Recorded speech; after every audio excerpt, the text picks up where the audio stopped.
Welcome back to our 2-Minute Tuesdays with Trish and Pastor Dave. 2-minute, two. All right, you ready for today's question? Oh, I am so ready. So ready. Okay. Do you find it better when a church is led by one strong authority or tradition, like the Pope, or by the people like in a congregational church? That is from Charles.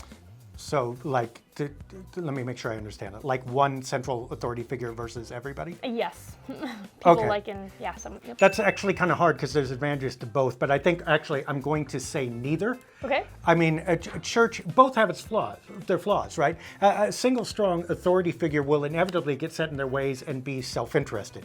But people will also be self-interested, and just because you multiply person by a bunch of people doesn't get rid of the flaws in humanity, it actually kind of magnifies it. And if you look at things that the vast majority of people, or even just a majority, decide, they're far from perfect, okay? Right. Neither of those is sufficient to encapsulate God, okay? So we have to say that our churches are led by God, which is something that's not us.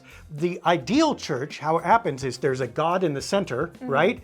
And we don't understand it. We aren't able to make perfect decisions about God or even listen to God perfectly. But we all gather around something bigger than ourselves and look and listen, talk and debate all this stuff. Some have wisdom in the central place. Some have places more around the circle. But all those voices are heard. Right. And together we follow something beyond us rather than trying to lead ourselves, either one person or a lot of people. Now, if I have to choose between the two, I'll choose a lot of people because usually a lot of people won't fall into the same traps that one person does. I think the worst churches are led by one infallible authority. I'm not talking about the Pope here, but we've seen terrible churches in the United States led by authority figures who are self-interested and awful, right? Oppressive and all those things.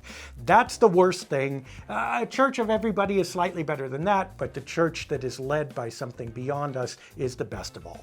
All right. Well, if you have more questions, we have an email. pastor@sov-id.org. And find us at all our socials at SOV Boise. All right. We will see you next week. Yay. For our next video.